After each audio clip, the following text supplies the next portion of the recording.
Okay. Well, I'm going to keep on talking on the truth today. And the basic topic this week that I'm addressing is called why people reject the truth. There are many reasons why people reject the truth. And let me remind you of some of the points that we already spoke about. People reject the truth mainly because an authority figure had spoken lies to them and they have believed the lie. Or an authority figure has told them that they shouldn't listen to the truth. So most of the time we don't really believe things because they are truth, but we believe things because people we respect told us that we should believe it or we shouldn't believe it. We actually mostly believe what people we respect tell us to believe.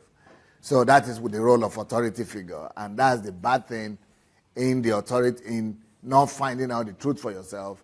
If you just follow what the authority figure will say, that could lead you astray, because most of the time we believe not the truth. But you should be more careful to follow and search out the truth to make sure that you are always following truth rather than what people tell you, even if they're authority figure. Then the next thing we say is that authority is good. We had another topic that says authority is good, but credibility is better. Look for credibility of whatever an authority figure is telling you. Yes, we respect authority, we respect leaders, but we always must look for the credibility to whatever they are saying. And only after we have found out the confirmation and the credibility or the truthfulness of whatever they are telling us, then we believe it. So that way we know we are standing on solid ground. The next reason why people reject the truth is because the truth might be contrary to their belief system. When people find that the truth is contrary to their belief systems, they normally fight it. They normally fight the truth. And because of pride and because, of dogma, because people are conservative and things like that. So the next reason why people reject the truth is because the truth they feel might offend them. People feel whatever you are saying is offensive to them. For example, when you speak to a Muslim that he needs to become a Christian, he might see that as offensive. So when people think that the truth you are bringing to them is offensive, they tend to reject that truth rather than to humble themselves and receive the truth. Next point is that many people think that many people might not like the source of the truth that you are bringing. If they feel that they don't like the source of the truth, they don't like you, or they don't like your style, or they don't like where that truth is coming from or what angle it's coming from, they might also want to or have the tendency to reject the truth. Another reason why people reject the truth is because they have alternative explanations. That's what we went through yesterday. They have an alternative explanation, and that alternative explanation make them to want to kind of reject the truth that is being taught to them. But today, I'm going to be talking on another factor that makes people to want to reject the truth that you present to them. And that factor is the fact that people you are talking the truth to might sometimes think that they have other evidences, or they have other evidences, or another evidence, or other evidences to what you are saying, or against what you are saying, or to counter what you are saying. So many people might think, well, whatever you are saying is good, but they think that they actually have another or better evidence to prove the opposite, or to prove the opposite of what you have just told them. Like, for example, if you want to, let's use the example of a Muslim also. If you want to win over a Muslim to your side, you want to evangelize a Muslim person, and you are telling them Jesus Christ is the only way. Jesus is the only way. What do you think a Muslim guy would say? What do you think a Muslim person would say? Come and say, take the microphone. And don't you think I've heard about this before? This is all over the world. Yeah, but what is going to be his counter-argument? What is it going to say? When you say Jesus is the only way, what will it say? Allah is the only way. Huh? Allah is the only way. It will say Allah or Muhammad is the only way. It's because you are saying Jesus, he will say Allah or Muhammad. So what does that mean? That is referring to another evidence. Another evidence. So, you have a fact, an evidence of what you are saying, and it will come together with another evidence. So that might be another reason why people reject the truth. And we are going to be dealing with, when that happens, what should we do? Now, do you know other examples why when you talk to people about God or about truth in general, do you know, or all of you, this is a question to all of you. Can you people tell me other instances, apart from what I just gave you, the example I just gave you, what are the other instances or examples when people will normally give you an alternative evidence or other evidences to counter whatsoever truth that you are trying to tell them? What are the evidences people would normally give? Yes. I think one of the most common ones is with like creation and how if you say like creation, okay. So like if you say God created the universe and the earth, they'll be like, oh yeah, but the Big Bang happened a couple billion years ago. Yeah, beautiful. And that's another beautiful example. People will always, when you talk about creation, people will always tell you about what do you call it? Evolution. Yeah. They will tell you about evolution, which is another evidence from their own point of view. And they have their own facts. Now, these are the things people say, and it's important for you to know. So for you as kids, you must know that the world is not waiting for you. And the world is not waiting for you with an embrace. Oh, come with the truth, okay, especially truth about God. You are going to face hostility. People are going to dispute whatsoever truth you're coming with. Even if you have great evidences or great arguments, just for you to know, it's normal. It's normal that people will come with alternative evidence. But when they come with the alternative evidence, just listen to them, give them the benefit of a doubt, make sure that you give them a chance to speak their mind, let them bring out the opposing evidence they have. Don't go ahead and fight them immediately. Don't go ahead and begin to dispute with them. Don't go ahead and begin to argue and immediately. No, there's a time for everything. Listen to them, then I will tell you what to do to, counter and to come out of the situation victorious. So, but before then, apart from evolution, creation and evolution, what are the other examples that you people could think of people coming up with other evidences or with different, alternative evidences or opposing evidences to the truth that you are presenting to them? Yeah. Always move faster between there and here. There is the debate as to whether or not abortion... Come again? There's the debate of abortion as to whether or not it's inhumane or immoral or should be illegal because it's the murder of an unborn child. But other people will say, well, no, it's not the murder of an unborn child. It's not a human yet, or, it was created in a way that isn't really fair for the person that got it, so it's actually more humane to abort it. So that is another evidence that people come out. When you talk about death, killing of kids, is it not strange and outrageous that human beings will actually have alternative evidences that will come our way or have arguments? That's like unbelievable. It's crazy. It's like the most sacred thing should be children. And for somebody, but still, even when you think it's so obvious, people will still be there that will come up with, alternative evidences. Absolutely so. Absolutely so. Okay. Any other person there? Yeah.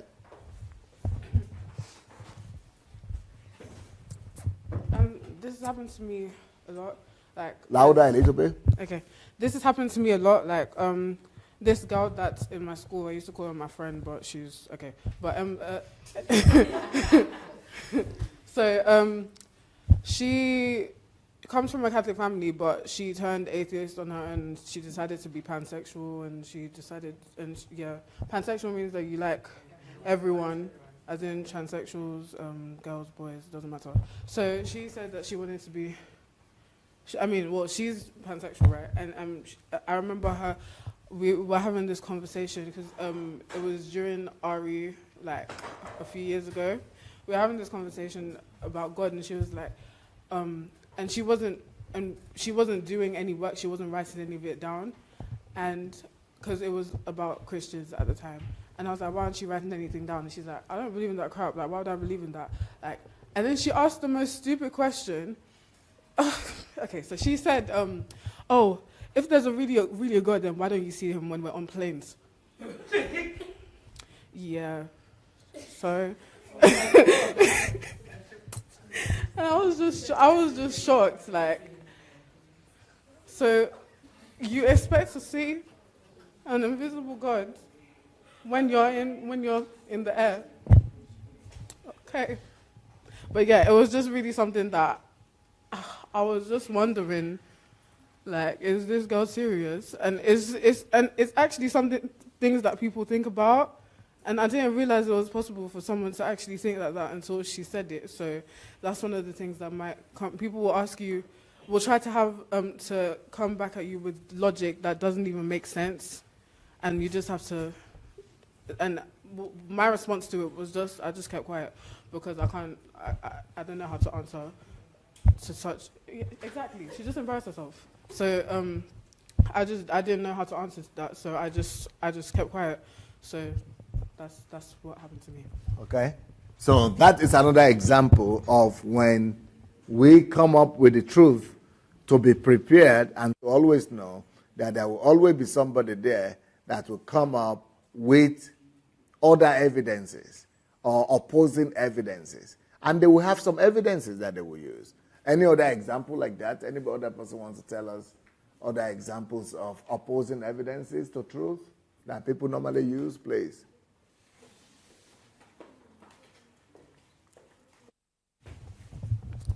Some of the evidences people might come up with might be incomplete or unbiased, or biased or downright just, stupid. But lots of people, for example, with racism, people will say like, well, see, as you can see, black people, they aren't equal to white people because, see, there's less of them in government or something, and so they're less smart, or like in science. Mm-hmm. And they say, see, they can do emotional things and they can run, they're like animals, but there's no scientists that are black, so that means that black people have no brains. And I've heard that argument even lots of people actually believe that, see, there's no black scientist people, that means they have no brains. They're just a lower level of humankind, and people believe that. So, yeah. Okay. Yes, please.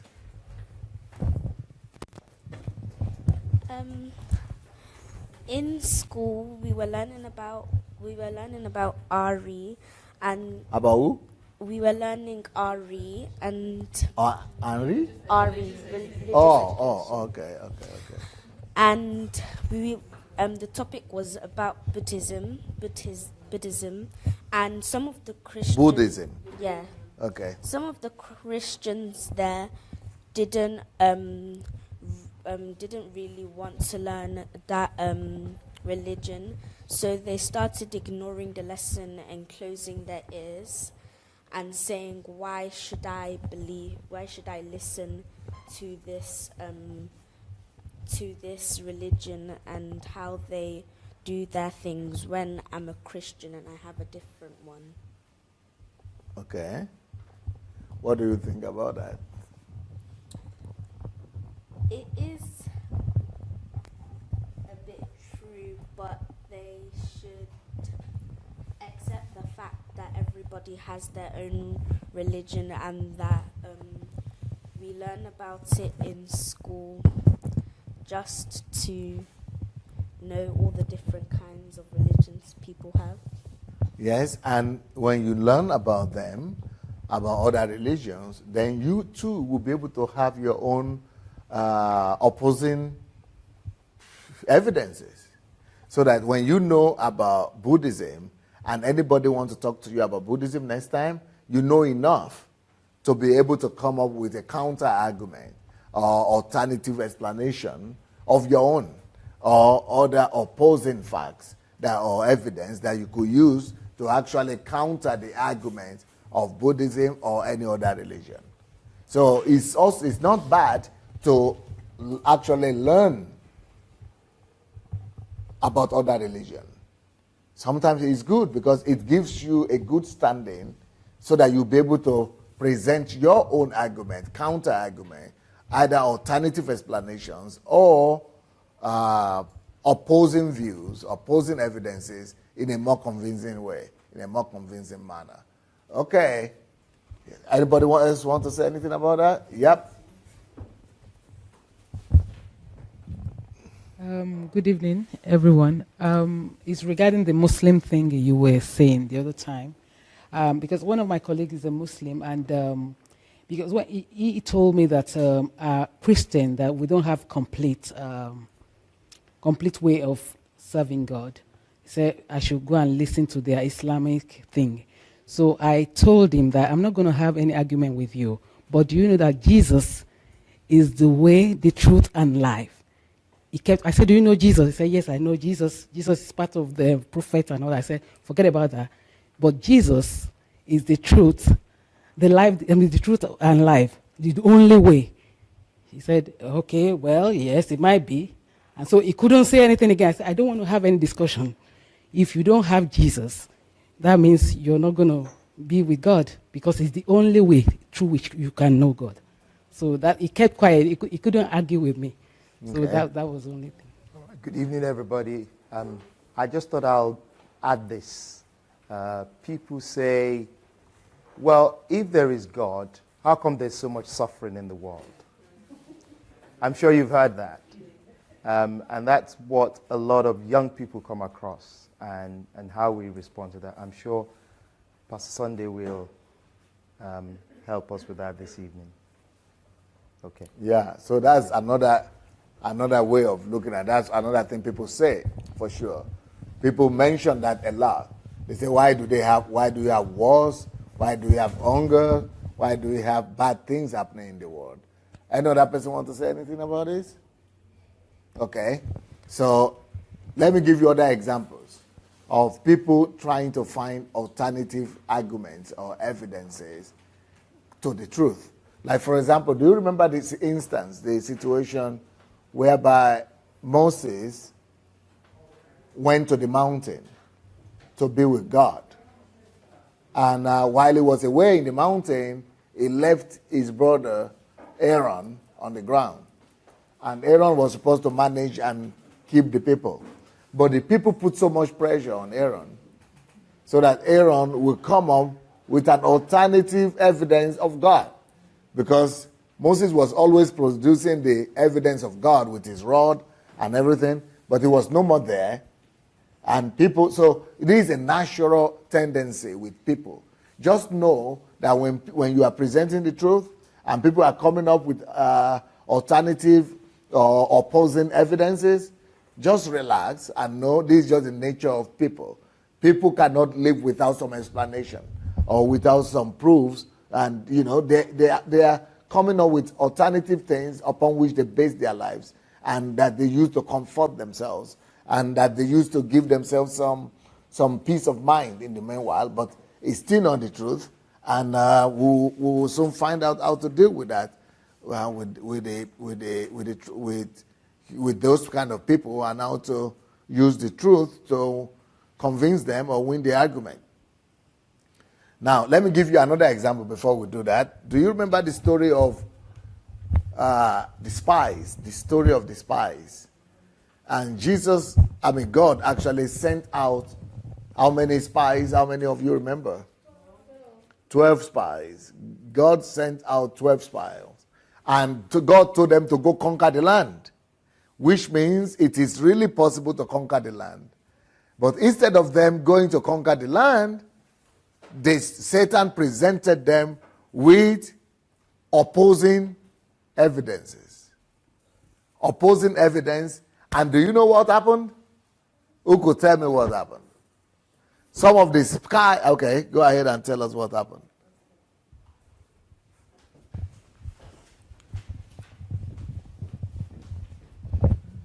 What happened was when they got back, 10 of the spies said that the land is full of like giants and mighty warriors, and there's no way that they can get through and become like the dominators of the land. But 2 of them, Joshua and Caleb, they were the only 2 that said that they have the ability to take over the land and become the rulers of the land. And because they were the only 2 that believed that with God's help they could like overthrow all of the kingdoms in the promised land, they were the only 2 that were able to go into it.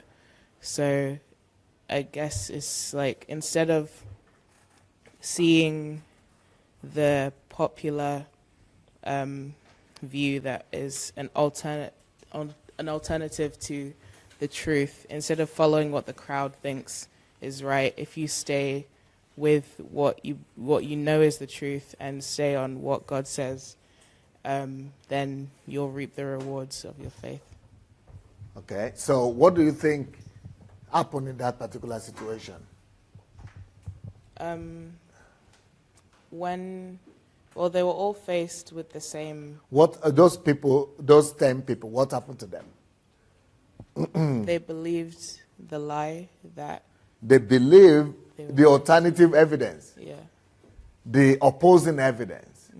So does that explain to you now why somebody could come from a Christian home, or from a Christian country, and still fall back away from God, and begin to believe something totally opposite what is being taught, or what is the truth?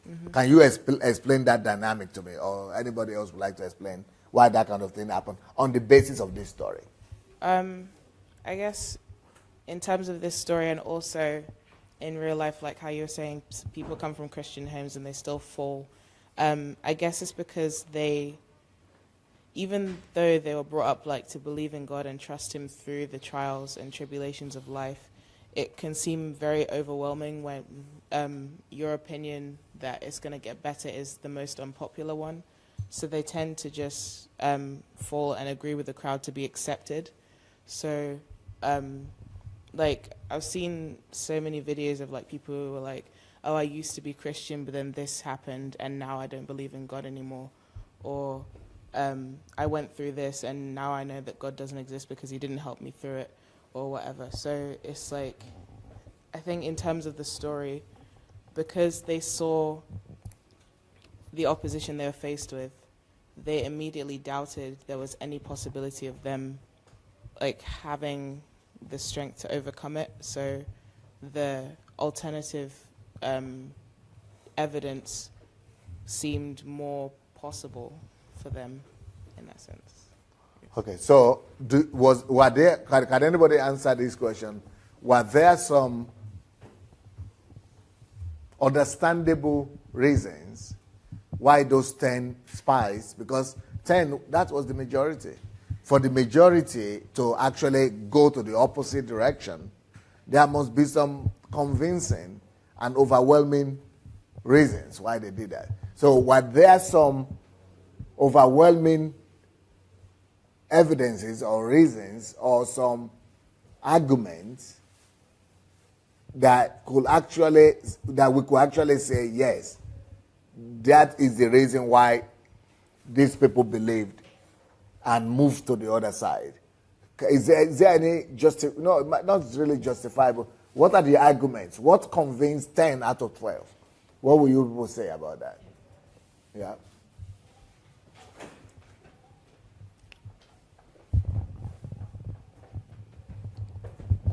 Well, when they came into the promised land, they felt fear because they saw some giants, and they thought, we could never stand up to those. And because of the overwhelming fear that they felt, it took the place of faith in their system. But there was a reason for the fear, right? Yes, because they saw because Satan showed them that the Canaanites were so big physically, and they saw that, and they didn't think about how big God was. They just focused on how big the Canaanites were. But God was invisible. Yeah. So. And what about the Canaanites? They were physical. Okay, so what does that teach us in life? Well, how would that relate to you and me? I think that, to me, that shows that sometimes in the physical world there'll be evidences or feelings that make me feel like there'll be evidences or feelings that are contrary to God's truth, and that is what our trials and tribulations mean. That even though God is there, and even though God's laws are there, there'll be physical things and physical circumstances and physical pressure that will make me feel doubt, or that will make me feel discomfort and not strong and courageous in God. Well, it doesn't really mean that it will make you feel like that. It's your will. You remember we spoke about the willpower. It is your will that will decide either it will convince you or it will not convince you.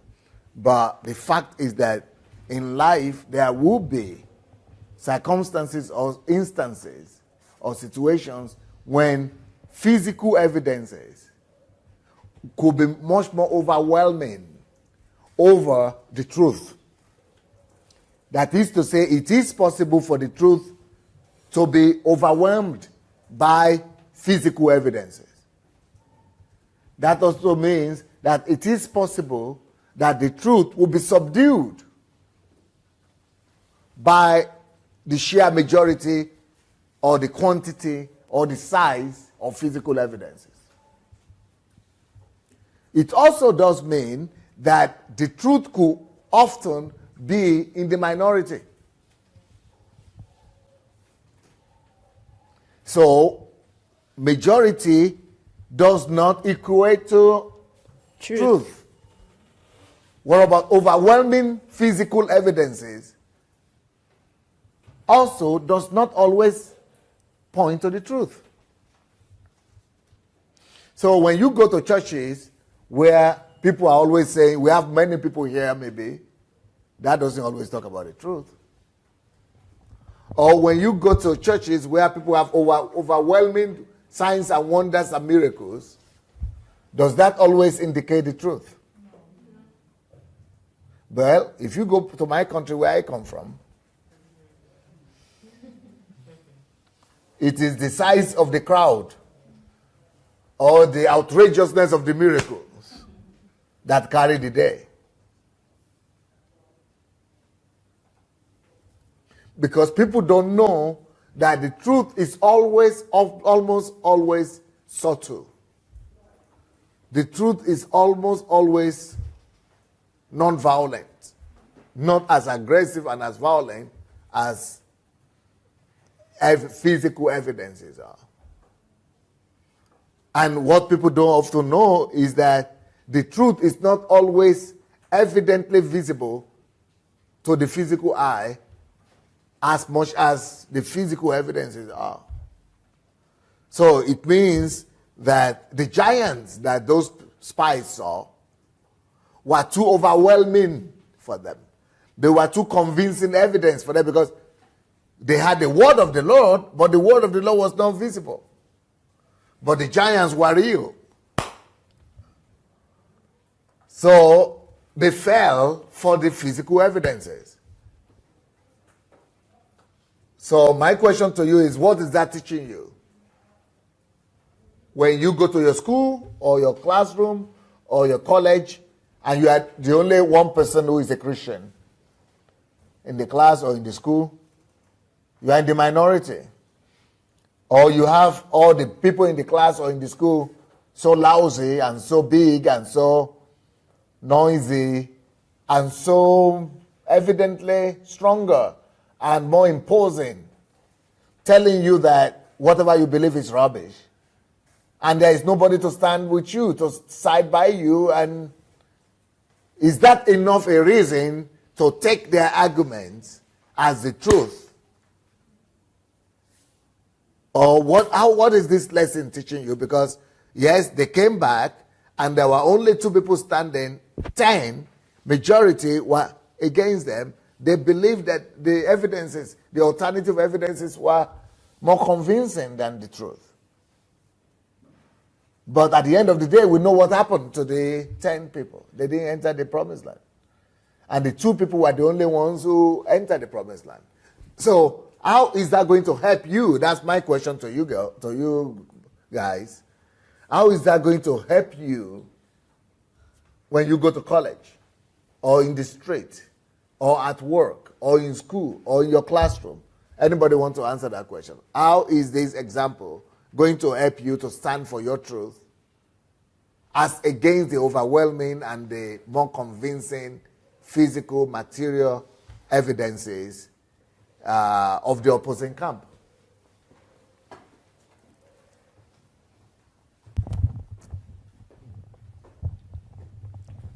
When I'm going to be in an environment where I seem alone, to be standing alone, going to be the only one who believes in Jesus Christ, and if I'm going to be told that what I believe in is a lie, and I'm going to be provided with alternative facts and evidence, I'll know that they don't know what they're talking about, whereas I do. I know what I believe in. I've believed in it my whole life, and I've confirmed it for myself, and I've gone through things that they haven't gone through. And why would they tell me about what I believe in when they don't believe in it themselves? And they're just human, and God is not human. He's so much greater than human. And God is in me, in my heart, all the time, every day, and I can talk to him anytime, confirm his existence anytime. But also, if I feel exceptionally weak some days, I can still contact my friends who are maybe not in the environment, but through the internet, technology, for support. But that's what I'll use to stand strong. Okay. You have any examples of experiences like this already? Or you want to think about instances of things like this that could happen in future? Like if I go to an unchristian college, that could happen. Okay. When I went to boarding school, not everybody there was a Christian, and some people who said they were Christian weren't acting Christian-like. Some of them were That was when you went to boarding school in Africa? Yeah. Okay. Some of them were convincing me to try to swear because they never heard me swear before. They never? Heard me swear before. Okay. It was unusual to try to get me to swear.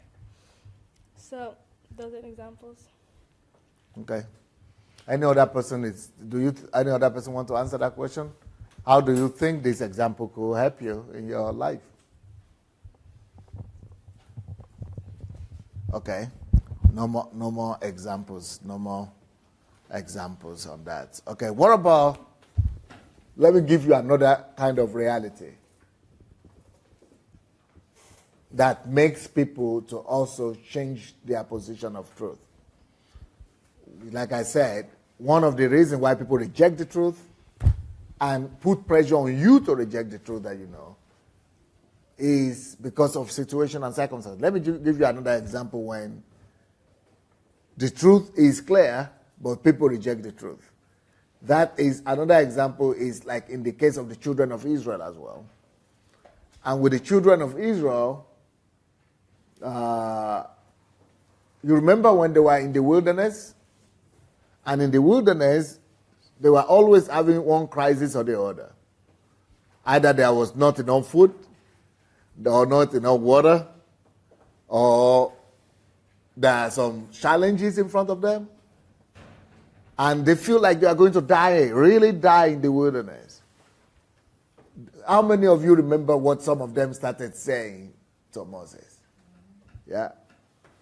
Or you want to talk, you've not spoken? What did some of them start saying to Moses? They were like grumbling and murmuring and saying that they wanted to go back to Egypt instead of continuing on in walking through the wilderness because they didn't think that the situation would get any better than it was. Shall I repeat it? Does anybody remember more concretely some of the things that they were saying to Moses. Okay, please come.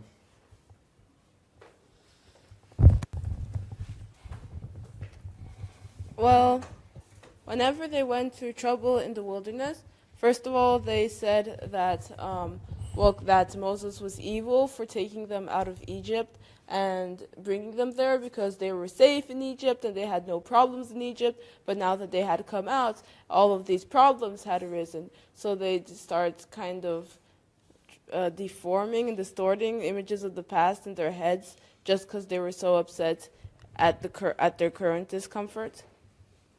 Yeah, what were they saying? What were some of the sentences they were saying that reminds them of what they wanted to do? They said that we should have gone back to Egypt because we were eating until we were full there. We had all the water we had to drink, and we could just be... What are some of the food they were mentioning? Meat and meat until you were full, and wine and bread. Cucumber, they didn't talk about bread. Cucumber and what's it called? Chestnut. Garlic, cucumber, garlic. We had all those things in Egypt. That's what they were saying. So what does that teach us? That teaches us that all of us have the tendency to be weak in front of challenges and weaknesses. So you have the truth, you know the truth, but alternative or opposing evidences, like how you are eating in Egypt, how you are satisfied in Egypt, how the life in Egypt was better, and how you had everything in Egypt, could be an overwhelming evidence, an overwhelming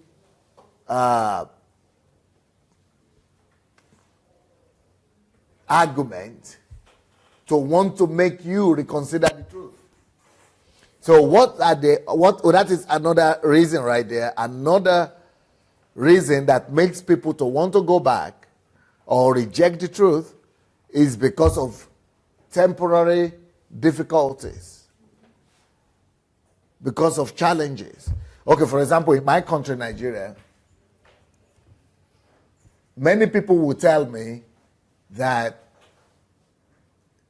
the economy is bad and things are difficult in the country. Because of that, it is understandable if we compromise the truth. For example, lie, steal somebody's, be fraudulent, do a scheme, a fraudulent scheme, use cunning way to make money, be dishonest, compromise principles, just because you want to make money. Why? Because there is no other way to make money. There are no money in town. There is no money in the city. So you can understand. You should understand.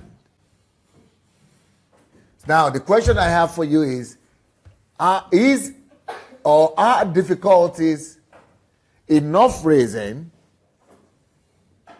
to reject the truth and look for alternative evidences?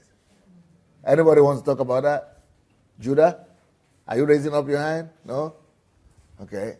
Anybody want to talk about that? You again? Okay, come out. How will you argue that situation? Well, I'll say not because, first of all, I'll say that because I think my truth comes from God, and that the truth that we should follow should come from God. That Jesus. So our truth is not dependent on how we feel.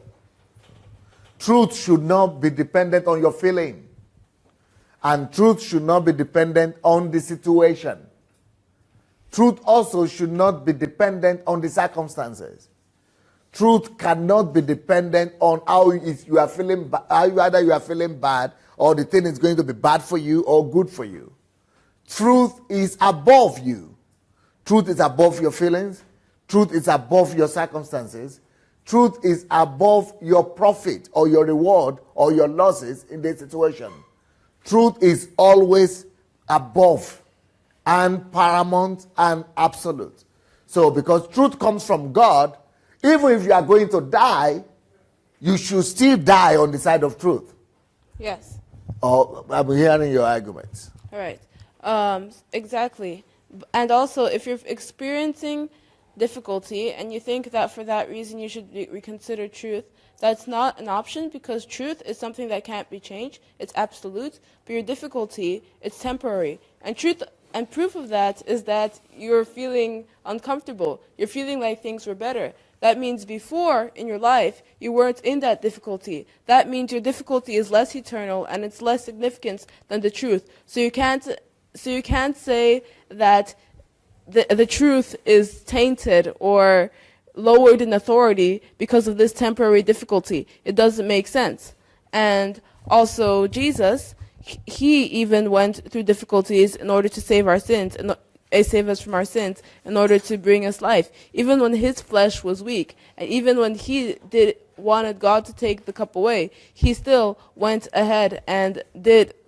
He still went ahead and did what he needed to do. And because we are made in the image and reflection of God, and we have to emulate Jesus Christ and God, we have no business. It's against the laws of life to ever turn back or to go against the truth in the face of difficulties. Do we have the tendency, though, to waver in the face of trials and difficulties? Yes.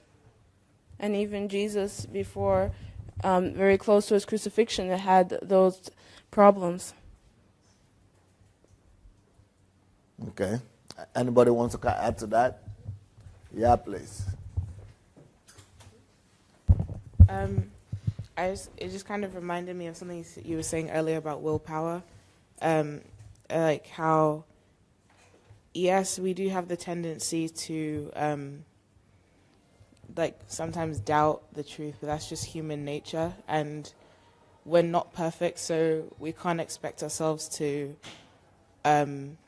always, like how it says in the Bible, the spirit's willing but the body is weak. So even though we may want to like constantly and always 100% believe in the truth, our flesh, because of the physical world and how our physical bodies interact with other people and different circumstances, there will be situations in which we have certain doubts. So there will always be that tendency to like doubt and want to run away from the truth. But I think we have, if we really are true believers in the truth, then we'll have the willpower to stick with it no matter what happens, because it's like it's like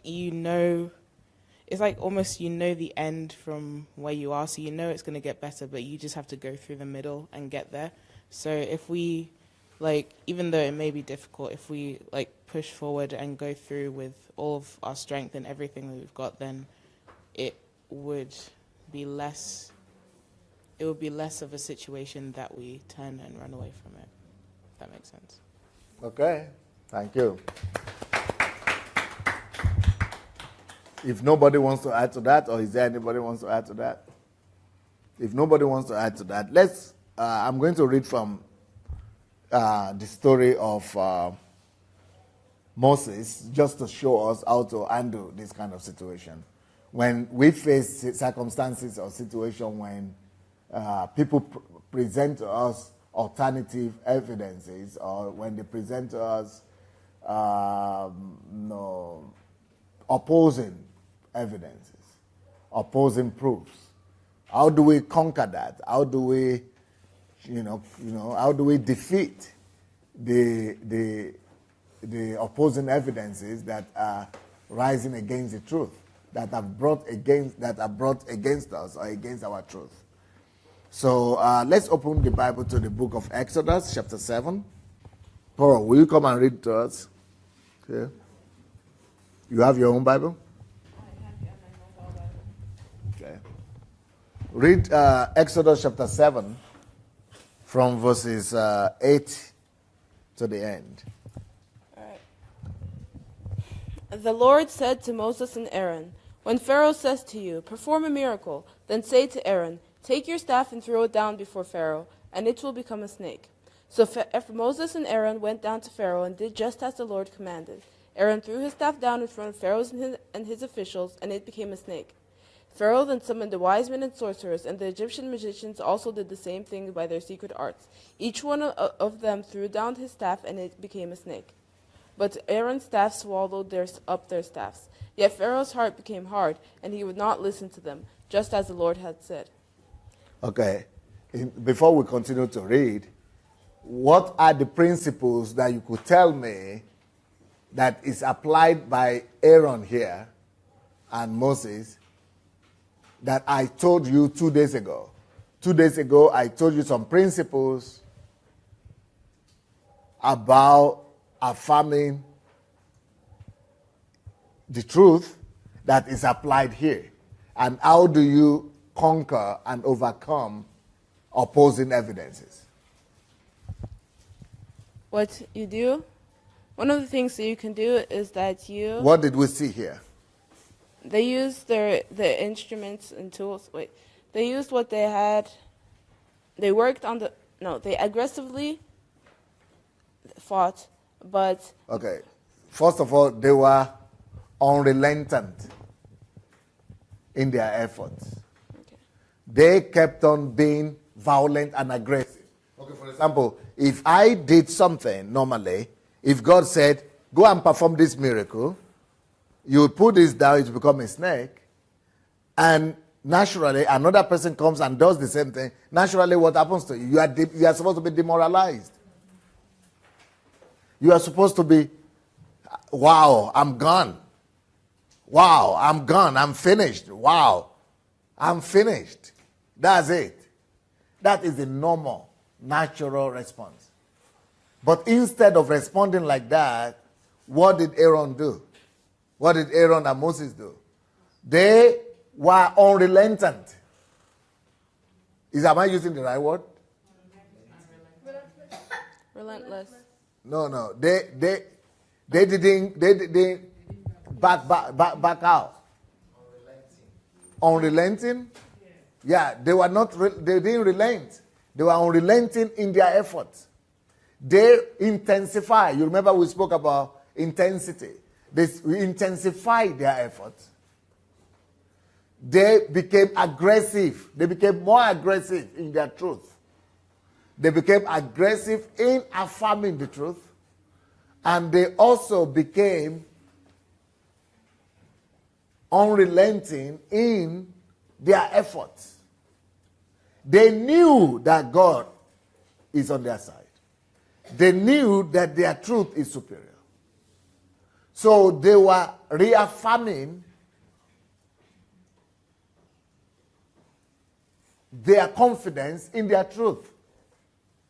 They were unshaken. Yesterday I spoke to you about even when those kind of things happen, you just laugh and relax. Even if there is an overwhelming evidence that's against you, peace, your confidence is paramount. They maintain their peace. If they had not maintained their peace, they would have panicked. If not because of their confidence and their peace, they would have doubted. But because they have so much confidence in their truth, and because there is nobody and no argument that could be stronger than God's, because God is superior anyway, that itself is an enough reason for peace for you. So whenever your truth is opposed, and whenever there are even overwhelming evidences against your peace, be more violent in your truth. Against your truth, be more violent in truth. Because the kingdom of God suffers violence. That statement, the kingdom of God suffers violence, means the kingdom of God is in lack of violence. Doesn't have enough violent people. Doesn't have enough aggressive people. The kingdom of God is in need of violence. The kingdom of God needs more forceful people. So what you do is to be more forceful in your belief in your truth. What you need to do is to be more forceful in your faith in your truth. What you need to do is to relax and be incessant in your truth. Be persistent with your truth. And be relentless in your truth. And also be, put intensity to your truth. Be persistent with your truth. But not in the physical evidences only. But first of all, you've got to connect that your truth to the source of that truth, where that truth is coming from. And that's where you get the peace from. So the thing that happened with Aaron and his sword swallowing the snake, his snake swallowing the snake of the magicians and the wizards and things, is because, it's not because he kept on dropping the snake, the rod. It is because he reconnected in his mind to his source of truth. He saw himself resting in God and being reassured. He reassured himself in the source of his confidence. So whenever you are speaking your truth, don't ever just let your faith be based only on your arguments. Don't ever rely, unlike them, only on the physical power that you have, or only on the physical argument that you have and manifestation. Because besides the physical manifestation of your truth, there is somebody standing behind and backing your truth for you. So you must always connect your heart and your spirit to him. In your mind, in your thought, in your heart. A quick prayer, a quick imagination of you before his presence, a quick reassurance of your confidence in him, a quick exchange of thoughts with God, a quick,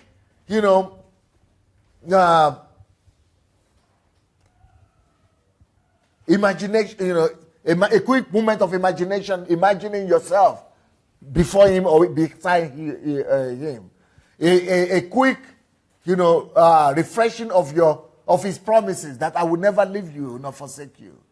A quick remembrance of his assurance to you that I'm here with you. Even a quick remembrance of your shadow, that just as your shadow will always be here, he's always here as well. It's just here beside me and with me. So you connect, the connection with heaven and the connection with the Father is even greater than the evidence that you produce.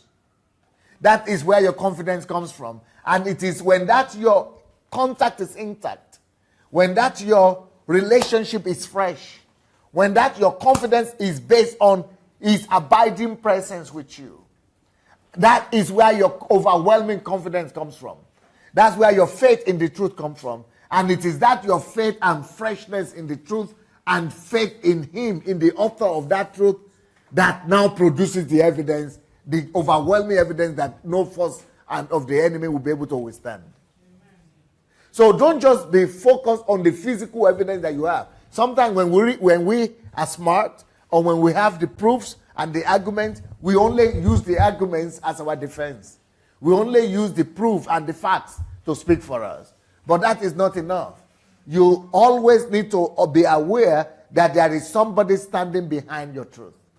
There is somebody standing behind you, behind your belief, behind your facts that you have, behind your evidences. So that is exactly what you will use to overcome and overthrow all the other evidences when people come against you, either with opposing evidence, or they come with other explanations, with alternative explanations. So let's keep on reading from verse 14, Exodus chapter 7, from verse 14. Then the Lord said to Moses, Pharaoh's heart is unyielding. He refuses to let the people go. Go to Pharaoh in the morning as he goes out to the river. Confront him on the bank of the Nile. Take in your hand the staff that was changed into a snake. Then say to him, The Lord, the God of the Hebrews, has sent me to say to you, Let my people go, so that they may worship me in the wilderness. But until now you have not listened. This is what the Lord says. But by this you will know that I am the Lord. With the staff that is in my hand, I will strike the water of the Nile. It will be changed into blood. The fish in the Nile will die. The river will stink. The Egyptians will not be able to drink its water. Keep on reading. The Lord said to Moses, "Tell Aaron, take your staff and stretch out your hand over the waters of Egypt, over the streams and canals, over the ponds and all the reservoirs, and they will turn to blood.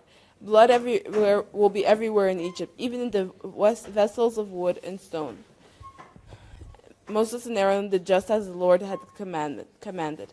He raised his staff in the presence of Pharaoh and his officials and struck the water of the Nile, and all the water was changed into blood. The fish in the Nile died. The river smelled so bad that the Egyptians could not drink its water.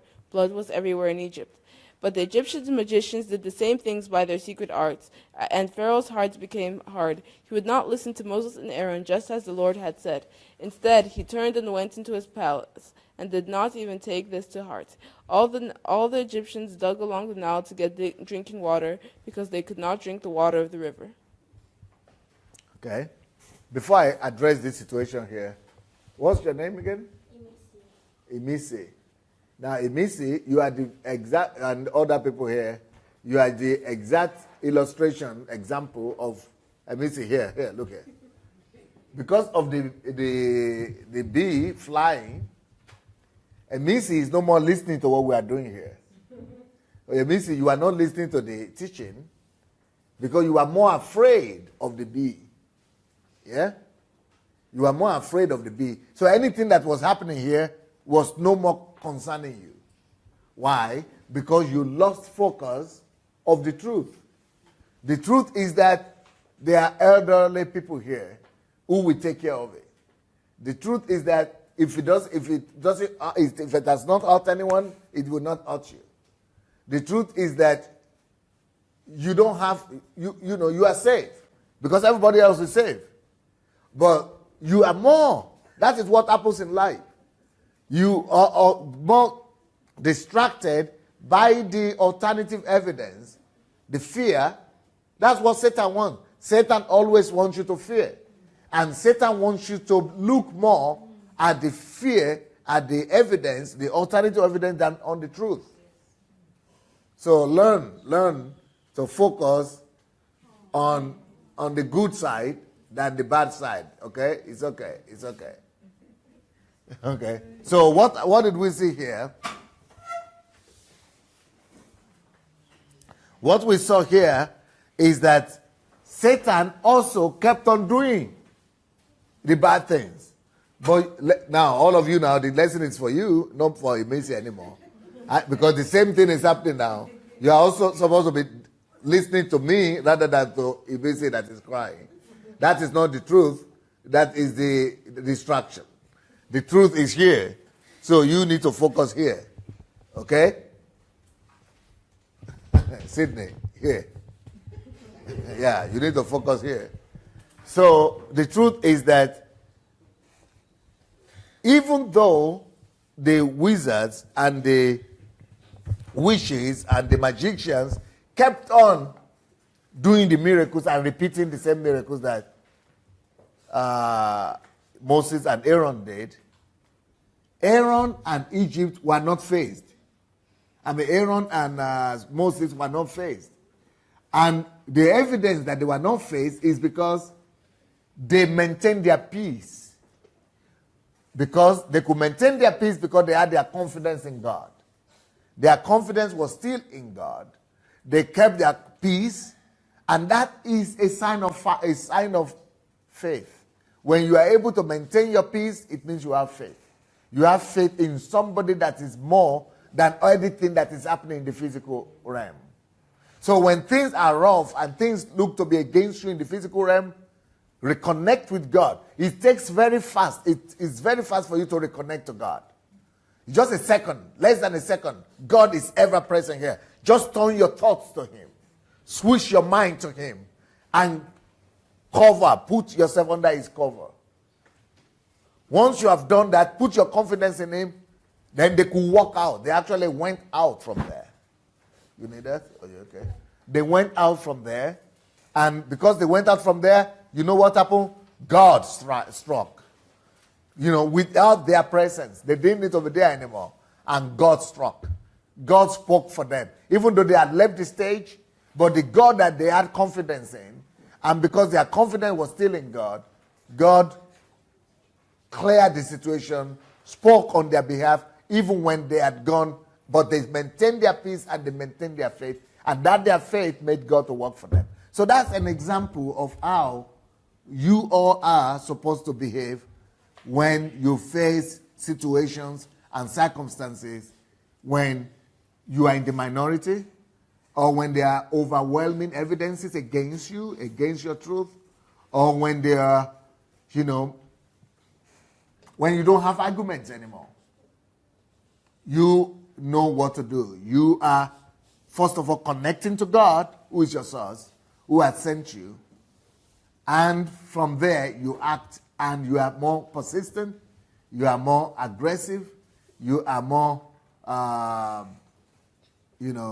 consistent, with what you are doing. You are more persistent in affirming the truth. Okay. Let me give you some more examples of this lesson that we are learning. Yeah. Let's look from the example of Jesus. In John chapter 8, verse 31 to 38, John chapter 8, verse 31 to 38. Then Jesus said to those Jews who believed him, "If you abide in my word, you are my disciples indeed. And you shall know the truth, and the truth shall make you free." They answered him, "We are Abraham's descendants." You see, they answered him, they are bringing alternative evidence right there. They are bringing opposing proof, opposing evidence. You are nothing. Your truth is nothing. We don't respect your truth.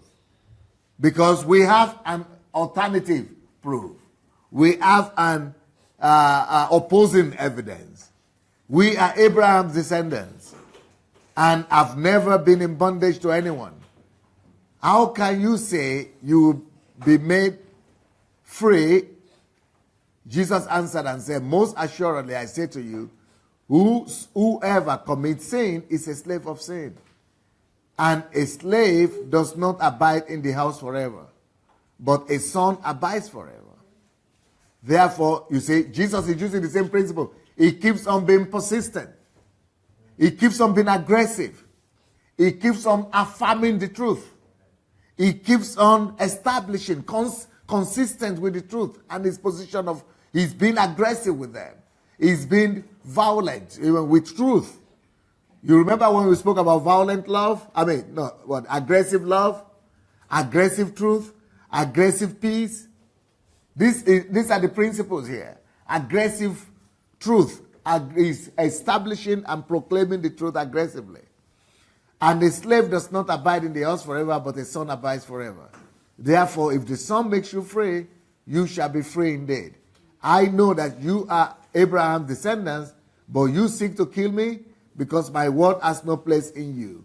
I speak what I have seen with my Father. You see, he is not backing out. He is, and also, you see what I said, his confidence is in the Father. I do what I see my Father do.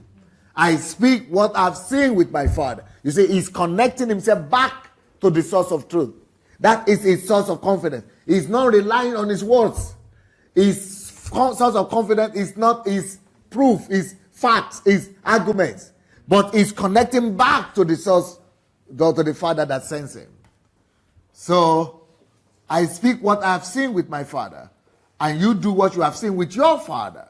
So, that is how the victory will come to you. Amen. Always get back and connect yourself back with the Father in your heart. While you are presenting the evidence and the truth, but in your spirit, in your mind, in your heart, behind your back, you are connecting with God. Let me give you another evidence. John 5:43. John 5:43. He says, "I have come in my Father's name, and you do not receive me. If another comes in his own name, him you will receive. You see, Jesus knows, he is the truth. He has come with the truth, but Jesus knows that people will always try to come with opposing or alternative evidence or opposing proofs and opposing facts. So he said, be ready for this. Don't let this surprise you. When you come with the truth, somebody will come. He said, another one will come with his own name, with his own truth. And that you will receive. So he's warning them, if you don't receive the truth that I bring to you now, somebody else will come with the fake truth, with the alternative truth, with alternative evidences. And because you have rejected the original, you will be compelled to receive the false and the deception. First John chapter 2, verse 7 to 8. The first gospel of John, not gospel, the first epistle of John, chapter 2, 7 to 8. It says, Brethren, I write no new commandment to you, but an old commandment which you have had from the beginning. The old commandment is the word which you heard from the beginning. So we don't change our position on the truth. We don't play games with the truth. We don't begin to change our mind. Because that is what the 10 spies did. They tried to change their truth to match with the circumstances on the ground. But see what John is saying here. No, we are not giving you a new commandment. No, we don't have a new truth. It's still the same old religion. It is the old commandment which you heard from the beginning. The old commandment is the word which you heard from the beginning. Again, a new commandment I write to you, which thing is true in him and in you, because the darkness is passing away and the true light is already shining. So we're not going to change our position on the truth. We're going to abide by the truth. So that it's being consistent here. It's been consistent. It's been constant. It's been, it's been aggressive. It's been constant. It's showing persistence, character, perseverance. It's persevering with the truth. And that's what we need to do when we are faced with situations like that.